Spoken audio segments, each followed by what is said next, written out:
Good afternoon, it's Alex. It is a cold and rainy February afternoon here in Oregon.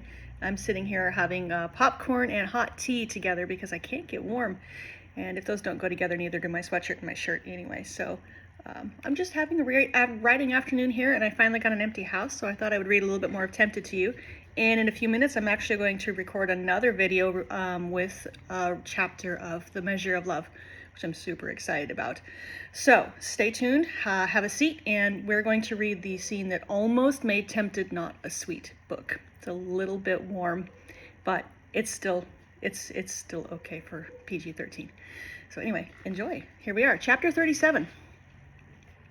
The heat of William's gaze had warmed her since the first moment she had set eyes on him that afternoon.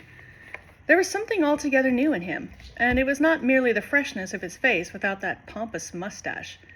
His look lingered, sank into her very pores, and lifted something she had tried with all her might to bury. The sensation remained with her when she went upstairs to dress, and then flamed hotter when she came down to dinner and beheld the almost feral look of longing in his eye whenever he turned upon her. She fought constantly to deny herself the comfort of hiding her scarlet cheeks with her hands, but it seemed no one else noticed her discomfiture. William spoke not a word to confirm her hopes or raise suspicion in others, nothing that was not a demure greeting or polite exchange. With everyone else as diverted as they were by the news of the day, it seemed that no one saw her at all. For the pleasure of the newly engaged couples, the entire party remained together late into the evening. Several times Mr. Darcy caught her eyes, but the Earl and Mr. Bingley seemed determined to occupy him each time he was left on his own. Perhaps it was out of a misplaced desire to mollify the jilted suitor, but Elizabeth only grew more and more frustrated that they had not been able to exchange a single word since dinner. At last the final hour came.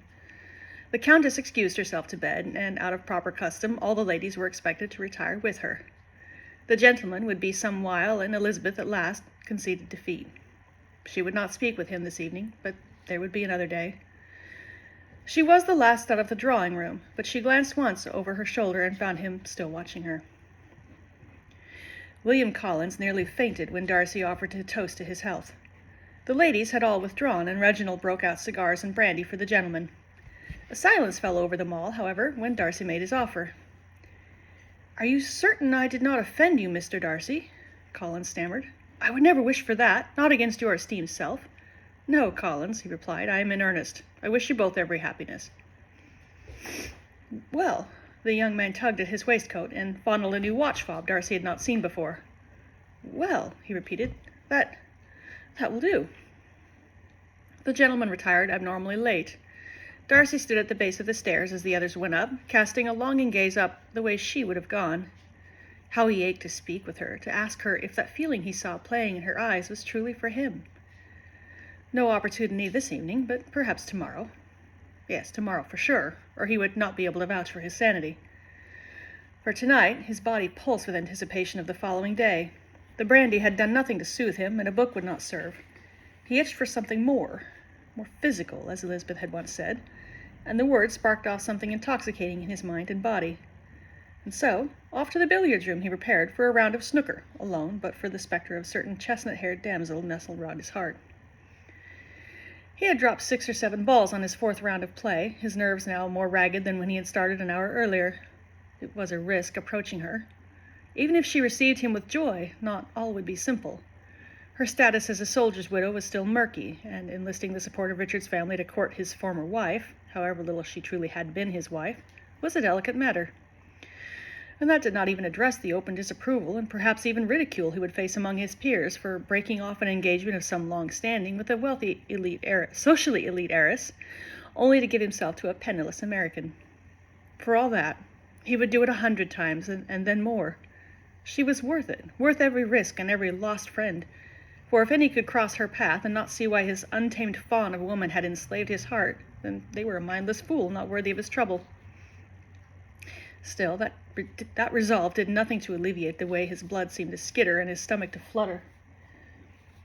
I'm sorry, there's a puppy wreaking destruction behind me. Just a second. There we go. Sorry about that.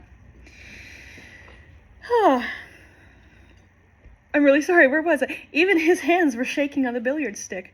He set the end on the floor and leaned against it, twisting the wood with both fists as he tried to bring his body to reason, but then the door cracked behind him. He turned around. Could it be? He heard a sharp intake of breath, and then the door opened to reveal Elizabeth. For a moment they only stood, staring at each other, her lips softly parted, and her eyes bright with a mixture of surprise and pleasure. Darcy lowered his stick. Elizabeth? William? His stick clattered to the floor, and his feet found their own will. An instant later she was in his arms, her mouth already seeking his, and her hands cupping the sides of his face. So often he had imagined what it would be like to caress her, to bear his feelings for her, the only one ever to see all of him. He had envisioned a lavish unveiling, reverent touches, treasuring each gentle breath. This was hunger and need, answered in her lips, pulling and sighing against his own as he clung to her body. This was panting hearts, drawing and enveloping and taking into themselves, yet giving still more than they received. He nibbled his way down her throat, his tongue tasting the sweetness of her skin as he stroked the fine contours of her body. Her hands worked their way into his hair, under his collar, and she caught his chin and pulled back for more. Savage, demanding she was, all the strength of her being honed to one central longing, to make him hers. Elizabeth, he breathed against her cheek. My own. She pressed against him, almost battling his kisses to catch his lips with her teeth, to graze his chin. She was yanking at the knot of his tie now, and when she loosed it, her fingers worked at the top of his top button until she could nip at his throat, the base of his ear. Elizabeth, will you? Yes, she kissed him, again and again. Yes, by heaven, yes, she repeated between caresses. His hands prowled her curves, exploring and claiming, never slowing or pulling back. They locked under her bottom, and he drew her to his chest, lifting and twirling until he set her on the edge of the billiards table. All the while she ravaged him, never permitting him even a breath that was not hers, and trapping his body until he pushed against her, until her knees just parted inside her dress and her thighs pressed against his waist. She bit gently at his lower lip, exhaled slowly, and lifted her eyes to him. William, He stroked back a straight curl from her forehead. I love you. Sorry about that. A choked laugh bubbled from her as a tear spilt over her lashes. You magnificent, impossible man, I love you more. Oh, to give in to the primal hunger. It was over. He was hers in every way that mattered. He groaned and crushed his face down to the sweet cleft of her neck and kissed her collarbone. A sigh shattered from her, and she pulled him in until he lay her back and leaned her over the billiards table. Half his weight bore her down, and her hands at the back of his head restrained him there as he kissed her, softer now, more worshipfully. Little murmurs and whimpers filled the space between them, gasps of pleasure, promises better made without words. She drew in one long breath, closed her eyes, and tipped back her chin, exposing her throat, her form, and all she was. Hold me, William. Please, I beg you. Hold me and never let go. I will. Forever, Elizabeth, I will. Elizabeth tried to remain sober and calm the next morning when she met her sister in the sitting room, just before going down to breakfast. It would not do to speak of it yet, not even to Jane, whose own fresh happiness would eclipse her powers of observation until any flightiness or elation tumbling from Elizabeth would not merit a second thought. That was some comfort, because there was still much to work out. She and William had changed everything. In a moment, hope had become reality, loneliness was traded for intimacy, and empty longing had been overpowered by appeased desire. Even now she could still feel the tickle of his lips at her ear, sense the warmth of his hands at her waist, and the strength of his body when he had held her close. The searing heat of his kisses, no gentle displays of affection, but possessive, needful caresses that betrayed rather more of his heart than his physical craving. Yes, that was what she had loved most about her precious minutes alone with him. He yearned for her in every way a man longed for a woman, but he cared for her as his own, while not daring to claim what was not yet his. They had given fully of their hearts, but there yet remained a claim of honor against which he would not trespass. If it were possible, she loved him even more for that. Jane was glowing and trying her best to appear modest. Good morning, Lizzie. Did you sleep well? Not at all, Elizabeth replied flippantly, before quite realizing what she had said. Oh, no, Jane lamented. Not another nightmare. No, Lizzie, I believe you are teasing me by the way you are smiling. You were up reading or sneaking off to the billiard room again if you were not sleeping. Yes, you were quite right. My happiness for you was so great that I could think of nothing else, so I went down for an hour. Jane shook her head. One day, Lizzie, you will try to slip down there and be discovered. Elizabeth's only response was a quiet chuckle as she linked arms with her sister. To breakfast with us. James stopped her just before they reached the door. Lizzie, what about Mr. Darcy? Elizabeth looked straight ahead. What about him? Come, Lizzie, do not play innocent. We were all there when Miss de Bourgh made her announcement. He will be making plans of a different nature now. Have you considered? Yes, Elizabeth interrupted, looking her sister full in the face. Yes, I have considered. I mean to act in a manner conducive to my own pleasure. I have lost nearly everyone and everything else dear to me. Let me reach for happiness when it is before me. Jane drew a hesitant sigh and took Elizabeth's hand in her own. I hope it will be as you wish. Elizabeth squeezed her sister's fingers. Jane, after all, I do not think there is anything left to befall me. Just a little bit more. The Earl nearly burned himself by jerking and almost spilling his steaming cup. Say what, Darcy? You heard properly. I have already spoken with her, and the matter is settled. I intend to marry Elizabeth as soon as may be. Reginald set his cup aside and blinked vaguely for several seconds. Well, I'll not deny that I saw something between you, but I viewed it only as a passing complication at the very worst. Worst, Darcy repeated. Come, you cannot seriously mean to present her in society as your wife. I mean, it was well enough for a soldier, although imprudent as regards fortune. But I can see why he fancied her. Darcy bristled. And I am not permitted the same admiration. Reginald rose and began to pace. She has nothing to recommend her, apart from her rather rustic charm. Oh, I admit she's entirely pleasant to be in company with, and quite easy on the eye once you acquaint yourself with the fact that she's no classic beauty. But she will never hold any credibility in London. I care nothing for that. You will be made a mockery. Worse, you will offend a dozen good families when they see that you settled with a woman of no connections. They will take it as an insult, Darcy. And what if the world at large learns that she was Richard's wife first? You cannot have thought this through. On the contrary, I have thought of nothing else for many months. Reginald turned around, his jaw slack in horror. Months?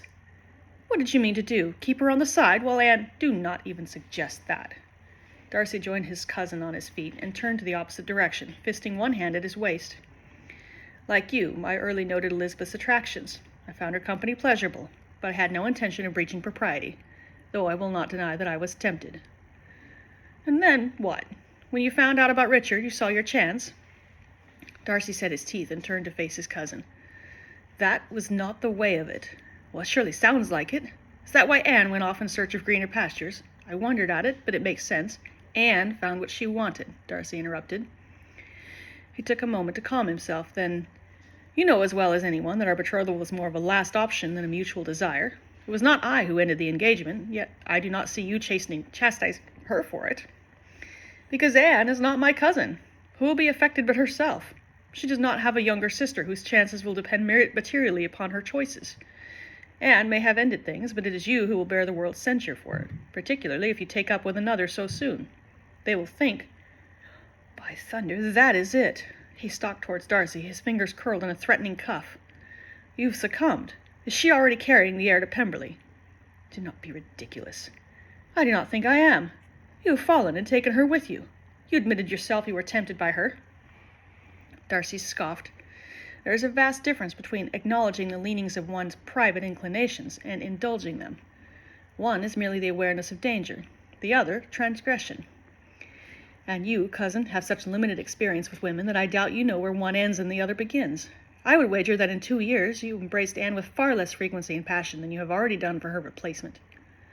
Do not speak of Elizabeth as if she uprooted Anne from her rightful place. That is not how it was.